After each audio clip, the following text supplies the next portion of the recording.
Сайн байцгаана уу? LN11 TV байна. За өнөөдрийн оруулах Dead Battle маань MCU-гийн тоорын эсрэг Boys сурлын Homelander. Dead Battle эхлэхээс өмнө би хоёр дүрийнхээ хөгжүүлэлт болон ерөнхий origin story-г нь ярьж өгнө. Тэгээ видеого эхлэхийн өмнө лайк болон саб дарахаа бити мартаарай. Ингээд видеонд орцгоё.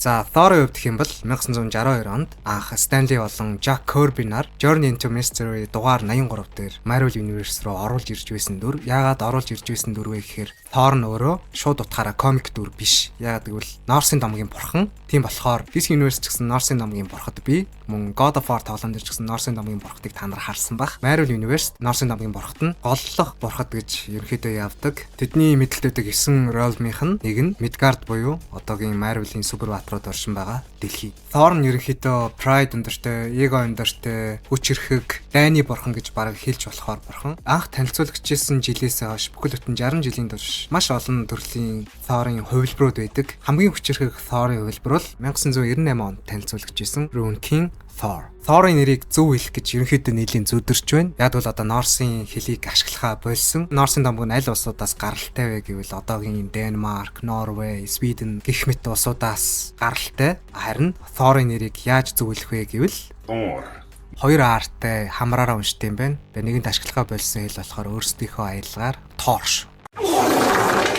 За Homelander-ийн хувьд гэх юм бол 2006 онд Guardian-ис болон Derek Robertson нарын The Boys comic-ийн эсрэг дүр байгаа. Ерөнхийдөө харьцангуй залуу комик гэдэг нь харагдаж байгаа бах. Тэгээд хүчний хувьд гэх юм бол яг л Superman шиг Superman-ийн copy гэж ерөнхийдөө явдаг. Superman-ийн copy-нуудыг дурдах юм бол Invincible зурлын Omni-Man, Marvel-ийн Hyperion, Sentry гэх мэт маш олон дүрүүд байгаа. Яг тэгвэл хамгийн анхдагч гэж хэлж болохоор Superwater.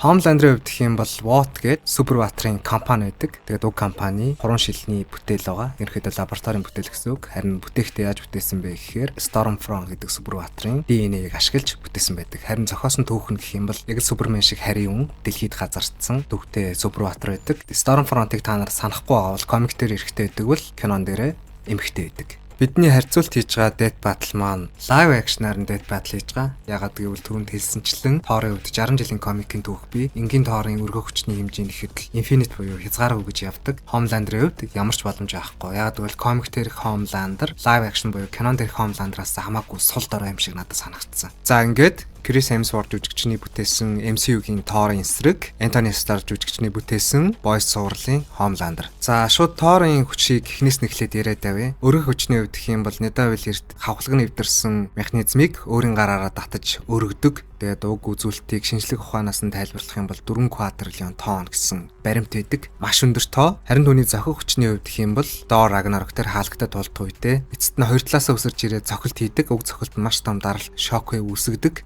Харин Mjolnir эсвэл Stormbreaker-тэй байхдаа Thor-ын зохих хүчний үзүүлэлт нь хэд дахин өсдөг.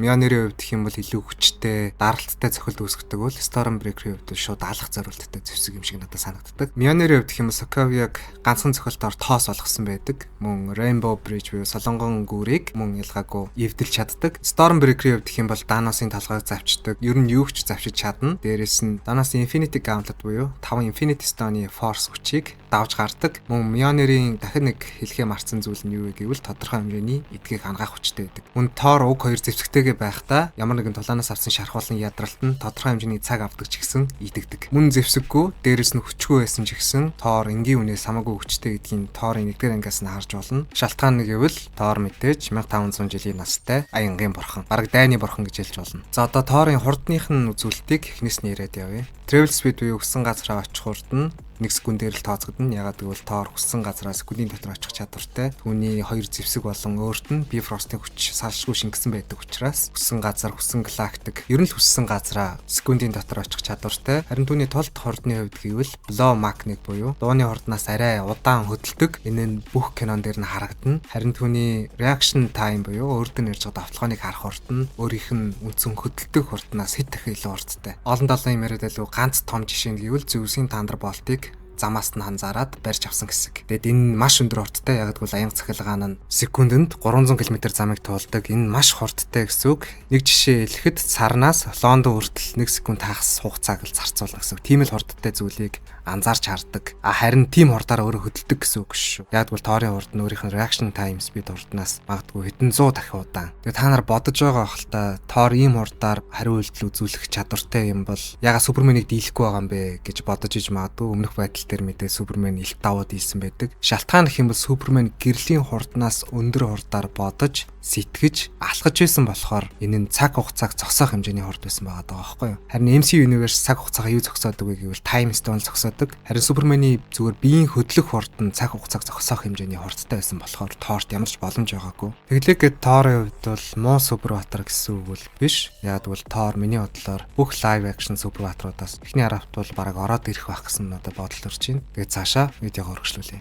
За тэсвэр төвчээр явдаг гэвэл Торын үзүүлсэн хамгийн дээд тэсвэрийн үзүүлэлт нь одоо одны халууны цөмийг 47 секунд тэсвэрлсэн байдаг. Ньютрон одны цөм нь Цельсийн 1,900,000-аас Цельсийн 4,600,000 хүртэл халдаг. Тэгэхээр маш өндөр халууныг тэсвэрлсэн гэсэн үг. Тэгээ бараг л үхдэг. Харин Storm Breaker түүний гарт татагдж ирснээр Тор шууд шидийн хүчээр сэрэгдэг. За тэсвэр төвчээрийнх нь бас нэг сул тал нь гэх юм бол мэдээж өмнө видеонд хэлсэнчлэн physical damage юу ерөөдөө гардан дулаан, гар тулаанаас ч юм уу тийм дулаанаас шарх авах тохиолдол их байдаг. Хамгийн тод жишээ нь даанасаас авсан 3 цохилт нэг хөшгөлтийн дараагаас шууд ядраад цус алддаг хэсэг байдаг. За тэглээгээд Даанос юм бэлээ, Супермен юм бэлээ, Homelander юм бэлээ гэдгээ ялгах хэрэгтэй баг. Зарим Торын тул таргаар л болон Айкогийн талаар гэх юм бол Торд ер нь мэдгүй мэдлэг гэж бол байхгүй өөрийнхөө ертөнцийн. Тэгээд тулааны хувьд гэх юм бол 1500 жилийн настай бурхан, бараг дайны бурхан. Тийм болохоор тоолж баршгүй их тулаанд оролцсон бурхан. Хүчгүй байхдаа, зэвсэггүй байхдаа хүртэл маш сайн тулалддаг. Рагнарокоос бид нар харж болно. Өөрт нь байдаг бас нэг жижиг дутагдлын нэг гэх юм бол Pride өндөртэй, Эго өндөртэй. Тэр нь хаяа жоох асуудал болчих гээд байдаг. Ямар сайндаа Groot-ийн хэлийг хүртэл мэддэг. Avengers-ийн хамгийн өндөр тулааны мэдлэг болон туршлага чадвартай Супербатар шүү. За Homelander-ын хүчний талаар яриад байв. Өргөх хүчний хувьд гэх юм бол Boys урлын season 1 дээр Queen Maeve болон Homelander 747 нисэх онгоцыг аврах гэж оролддог. Нисгэгчдийг санаандгүй алсныхан дараа Queen Maeve онгоцыг өргөж чадахыг нь сануулдаг. Харин Homelander өрхийг хүсдэггүй. 747 нисэх онгоцны хувьд гэх юм бол 440 тонны жинтэй. Бас нэг гэмт хэрэгтнийг агаарл хөнгөн шийддэг. Харин нөгөө гэмт хэрэгт нь агаар дээр 6 секундын турш аялж чаад газар ундаг. Homelander-ийн хувьд 440 биш 500-аас 600 тонныг ерөнхийдөө өргөх чадвартай байх гэсэн бодол төрж байна. Тэглээгээд 600 тонны хажууд 4 квадриллион тонн мэдээж балматтай хажууд нь 600 тонн бол зүгээр хумхын тоос. Тийм болохоор өргөх хүчний үзүүлэлтийг Тор ямар ч өрсөлдөөнгүйгээр авч байгаа. Харин зохих хүчний хувьд гэх юм бол ерөнхийдөө Boys цуурлын суперүүд дунджаас доогоор биш л бол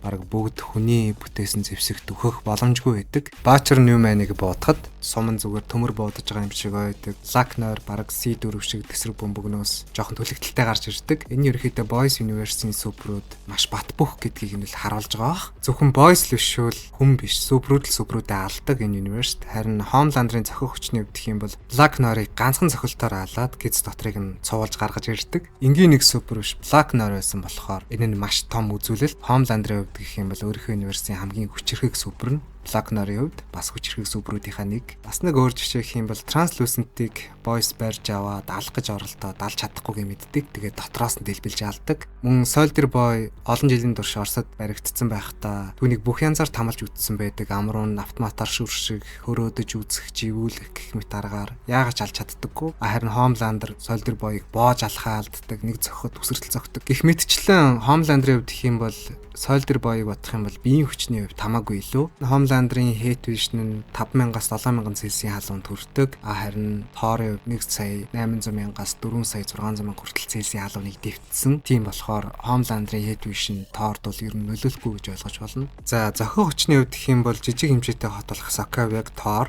Мянартай байхдаа нэг зохиж сөнөөсөн, солгон гүүрийг ялгаагүй нэг зохиж сөнөөсөн. Харин Homelander-ийн хувьд хэмээн өөртөөгөө адилхан суперүүдийг алхаас цааш нэг хэтрээгүй.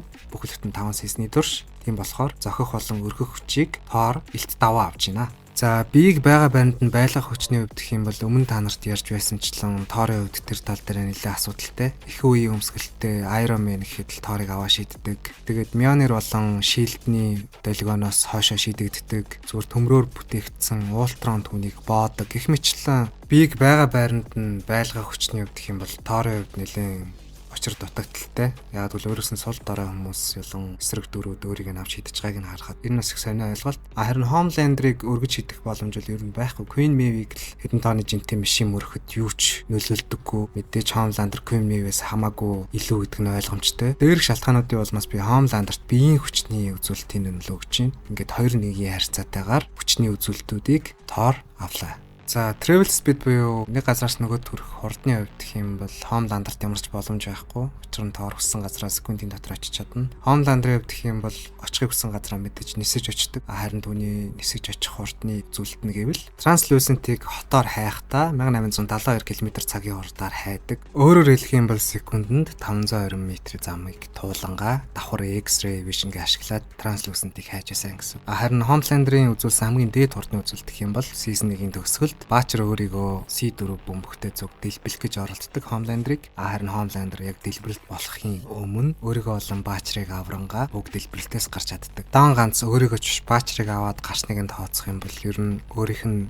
Translucent-ийг хайж байсан хурдаас бараг 10 дахин илүү хурд харагдана. Ягаад гэвэл C4 эсрэг бөмбөгөнд эсрэгтэй секундэд 8 гаруй км замыг туулах хэмжээний хурдыг үзүүлдэг. Тэгэд өөрөөсөө гадна Баачрыг аварсныг нь тооцоод үзэх юм бол Homelander-ыг доор хаяж секундэд 8-аас 10 км замыг туулах хэмжээний хурдтай гэсэн. Thor Blow Mechanic буюу дууны урднаас арай удаан секундэд тулааны үеэр 400 м замыг туулах хэмжээний хурд гаргадаг бол Homelander-д Thor-оос 20-30 дахин илүү их хурдыг тулааны үеэр гаргадаг. Ингэснээрээ тулааны хурдыг Homelander авч байна. За reaction time speed-ийн хувьд гэх юм бол Thor секундэд 300 мянган км зам туулах хэмжээний хурдтай зүйлийг олж харж хариу үйлдэл үзүүлдэг бол Homelander хамгийн дээд үзүүлэлт нь C4 тэсрэг бөмбөгийг анзаараад тэндээс өөрийгөө болон Баачрыг авч гардаг хурд нь өөрийнх нь хамгийн дээд reaction time speed гэсэн үг. Харин энэ үзүүлэлт нь Thor-ын үзүүлсэн 300 мянган км цаг хурдыг анзаарсан хурдаас бараг хэдэн мянга дахин илүү удаан байгааг данаар анзаарч байгаа бах. Ингээд reaction time speed-ийн оноог Thor авч байна. Хүч болон хурдны оноог 2-1-2-1 харьцаатайгаар Thor илтгэл өргөж чинь. Харин одоо биеийн тэсвэр болон төвчээрийн талаар ярилцъя. За Homelander-ийн хувьд гэх юм бол Huey болон Soldier Boy тэгээд Баачар 3-тай зэрэг тулалддаг. Тэгээд уг тулааныхаа дараа баг зэргийн хөхрөлт шарх авдаг. Тэр тулалдсан 3 нь ерөнхийдөө нэлийн хүчрхэг супер хүчтэй байсан. Queen Maeve-тэй тулалдах үедээ Queen Maeve түүний чихийг металл саруулах юм уу тийм зүйлээр зоож гэмтээдэг. Харин Thor-ийн хувьд physical damage авсан тохиолдлууд гэх юм бол Loki Thor-ыг жижиг утгаар хотголж гэмтээдэг. Харин Queen Maeve Homelander-ыг металл саруулаар чихрүүн зоож бас гэмтээдэг. Тэгээд энэ үзүүлэлтээс нараад үзэх юм бол physical damage авах байдал нь ерөнхийдөө нэлээд ойролцоох. Ягаад гэвэл эдгээр Homelander нэг их гэмтэж дийлэгдсэн тохиолдол байхгүй ч гэсэн Boys Universe Thanos ч юм уу эсвэл Curse шиг тийм хүчирхэг дүр байхгүй. Хамгийн хүчирхэг нь мэдээж Homelander. Тийм болохоор би physical damage авах хохирол нь энэ хоёрын хэрэгэд ойролцоо адилхан гэж бодож байна. Тийм болохоор адилхан оноо өглөө. Харин бүр илүү тэсвэр төвчээрийн үзүүлэлтийн талаар ярих юм бол мэдээж Thor Neutral одны цөмийг 47 секунд эсвэрлсэн байдаг. Homelander-аас хамаагүй илүү хүчирхэг дөрүүдтэй тулалдсан, өөрөөсөө дандаа хүчирхэг дөрүүдтэй тулалдсан байдаг. Thanos-ийн Power Stone-ы тамлалыг дэвтсэн байдаг. Thanos хагас Asgard-уудыг бүгдийг наасны дараа хөлгийг нь дэлбэлэхэд Thor ялгаагүй амьд үлдсэн. Гэх мэтчлэн ерөнхийдөө левлийн хувьд Thor хамаагүй илүү өрсөлдөгч дайснуудтай тулалдсан байдаг. Homelander-ийн хувьд гэх юм бол өөрөөс нь сул даруун өөрийг нь ингэж гэмтэж болж байна гэдэг чинь ерөнхийдөө тийм ч амар тэсвэр төвчээртэй биш байх магадaltaй. За давуу талуудын хувьд гэх юм бол Homelander X-ray vision бий, нэвт харна, супер сонсгол бий, нисэж чадна, heat vision буюу лазер нүд бий, маш сайн үнэрч, үнрээр нь хин гэдгийг мэддэг, маш бат бөх биетэй болон өргөх хүч, зохиох хүч маш сайтай, 9 шидэнд бүрдсэн супер батар. Тулдахтаа ч гэсэн бас тийм ч муугүй сайн тулалддаг. Харин Thor-ын давуу талууд гэх юм бол мэдээж 1500 жилийн дуршлаг болон 2 бурхны зэвсэг байна. Уг 2 зэвсэгтэйгээ Thor маш сайн ууссан, өөрийг нь эдгээх чадвартай, өөрийг нь хүссэн газар нь аваачдаг. Тулааны үеэр ялангуяа маш их адвантаж давуу талыг өгдөг. Өөрийнхөө хүчийг Love and Thunder дээр хувааж байгааг харахад Thor болон хүчрхэгцээр байгаа. Мэдээж түүний аянганы хүчийг ч гэсэн дутуу өмлж болохгүй. Одоо харин бүгдээрээ өнөөдрийн Death Battle-ийн ялгчаа тодруулна. Хэрвээ энэ хоёр MCU юм уу, Boys Universe толдлоо гэж бодоход юу болох вэ? За яг хав. Тэгээ Boys Universe-ийн супер баатруудын 7 барилгын гадаа аянгын бурхан газарт нь тэгээд уг гаргийн хамгийн хүчирхэг супер баатар болох Homelander түн дээр очиж сурсан дадснараа мэдээж Hate Vision ашиглана. Энэ Hate Vision-ыг Thor өөрийн Mjolnir-ыг ашиглаж блоклно. Нүдэндээ итгэхгүй байгаа Homelander шууд өөр дээр нь хамаг урдаараа нисэж очиж тулаан эхэлнэ. Homelander-ийн тулааны урд мэдээж Thor-оос хамаагүй урдан болохоор Торд нэлээд төвөг удна. Харин Торын хувьд Homelander-аас хамаагүй илүү дуршлагатай болохоор мэдээж түүний бүх товтлохооныг нь хүлээж авна, түүнийг яаж давталтгийг нь мэдэж авна. Тэгээд эцсийн эцэс дулаан хэдэн минут үргэлжилсэний дараа Тор өөрийн шин зэвсэг болох Stormbreaker-ээр түүнийг завчиж өгнө. Хэрвээ Тор хоёр зэвсгээ газар тавиад тулалдсан ч ийм л зүйл болно.